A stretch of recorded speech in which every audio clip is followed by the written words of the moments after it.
Avec François Ier, la forteresse médiévale laisse place à un merveilleux château Renaissance.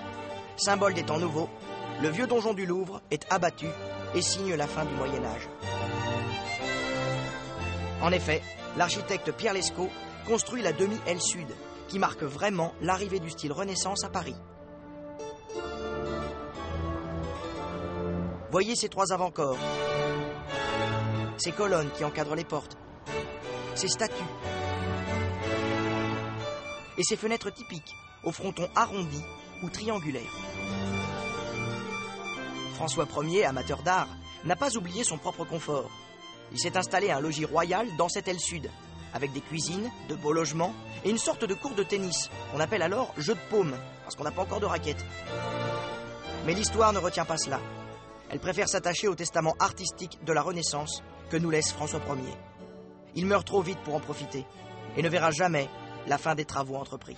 Mais en définitive, pour Paris, les promesses artistiques entrevues quand le roi est revenu d'Italie n'ont pas été tenues. François Ier a trop délaissé les bords de la Seine pour les bords de la Loire.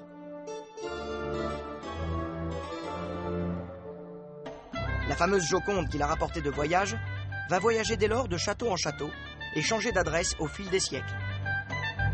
Amboise, Fontainebleau, le Louvre, Versailles, les Tuileries.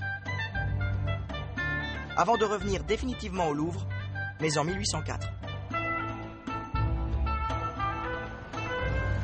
Le Louvre, qui s'enorgueillit, est aujourd'hui le plus vaste édifice de la capitale et sans doute le musée le plus resplendissant du monde.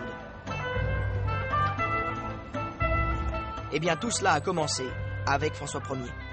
Les grands travaux entrepris vont durer finalement 300 ans. Ils ne seront véritablement achevés que sous Napoléon III au XIXe siècle, voire même au XXe siècle, avec l'ajout de la fameuse pyramide. Mais le pli est pris. Désormais, chaque souverain comme lui va vouloir marquer le palais de son empreinte. Mais au temps de François Ier au XVIe siècle, si la Renaissance est un bouquet flamboyant des arts et de l'architecture, elle est aussi un temps d'obscurantisme et d'intolérance religieuse.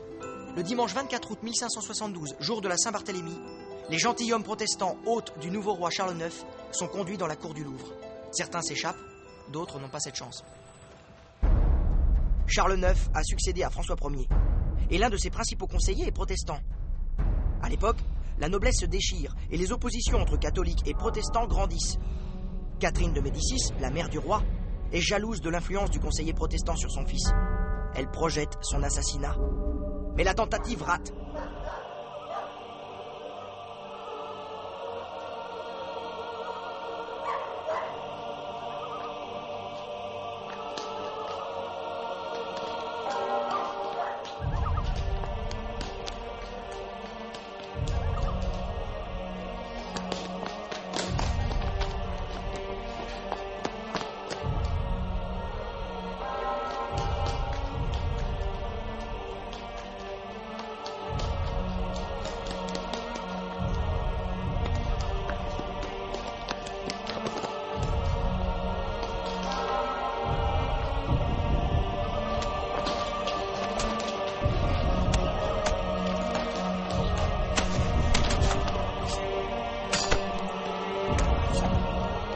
Aussi, par crainte de représailles à son encontre, Catherine de Médicis convainc le roi d'éliminer tous les protestants.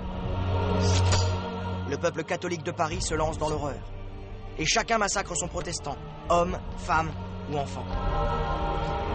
Mais combien d'innocents ont-ils trouvé ainsi la mort pour leurs croyances?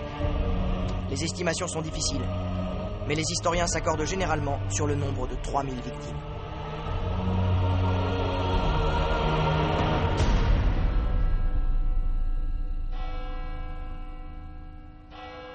Faisons le tour du palais tel qu'on peut l'admirer aujourd'hui. La grande galerie qui longe la Seine de la cour carrée du Louvre jusqu'aux Tuileries fut achevée sous Henri IV. D'ailleurs, en s'approchant, on peut voir gravé dans la pierre la signature du bon roi Henri, un H entrelacé de 2 G, G comme Gabrielle d'Estrée, sa favorite.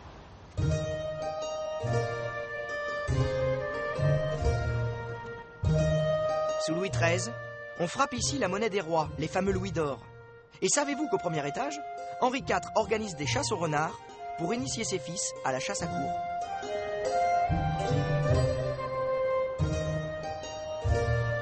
Le roi Soleil, quant à lui, veut une entrée grandiose. Aussi, En 1671, il charge l'architecte Claude Perrault, le frère de Charles, l'auteur des contes, de construire la sublime colonnade du palais. Mais il faudra attendre 1811 pour admirer les travaux entrepris près d'un siècle et demi plus tôt.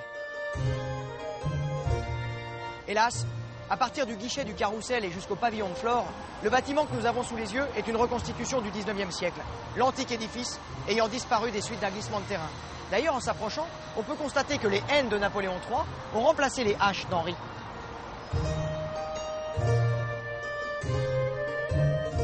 L'empereur aussi veut sa marque. Mais à mon avis, il ne devait pas être aimé par tous les ouvriers du chantier. Regardez en haut du clocheton du pavillon Lesdiguières.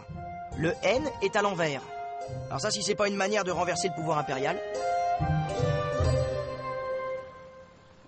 C'est aussi à Napoléon III que l'on doit les bâtiments qui flanquent la cour Napoléon. Ils ont pour objectif d'atténuer le manque de parallélisme entre les bâtiments latéraux, ceux qui longent la Seine d'un côté et la rue de Rivoli de l'autre. En revanche, c'est le premier empereur qui fit percer cette rue de Rivoli avec ses galeries couvertes.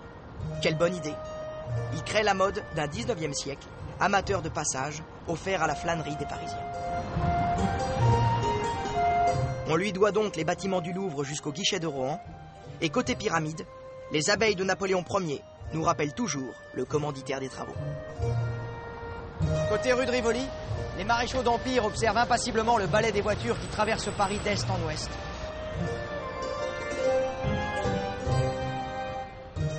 Le Louvre traverse le temps, l'histoire, les passions et les guerres. Mais heureusement, on est bien loin du temps où on massacrait ici les protestants, durant la nuit de la Saint-Barthélemy en 1572.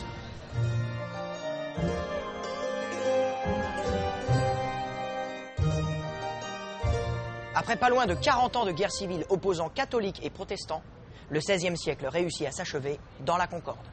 Avec la signature de l'édit de Nantes, le 30 avril 1598, Henri IV reconnaît la liberté de conscience aux protestants. Cet acte fondateur de la liberté de culte est un vrai signal de pacification. Mais il n'empêche pas, 12 ans plus tard, le bon roi Henri d'être assassiné par un illuminé catholique. La voix de Dieu lui aurait commandé son geste. Pendant ce temps, Paris est devenue la ville la plus peuplée d'Europe. 300 000 habitants. Elle attire les arts, les idées nouvelles et les hommes. Cette densité urbaine la fait grandir de manière anarchique. Paris est un labyrinthe, composé de ruelles étouffantes. Il faut agrandir l'espace public, et notamment construire des ponts pour faciliter la vie. Le premier sera en pierre, c'est décidé. Les bras de la Seine qui séparaient les trois petits îlots sont comblés, et ces espaces s'incorporent à l'île de la Cité.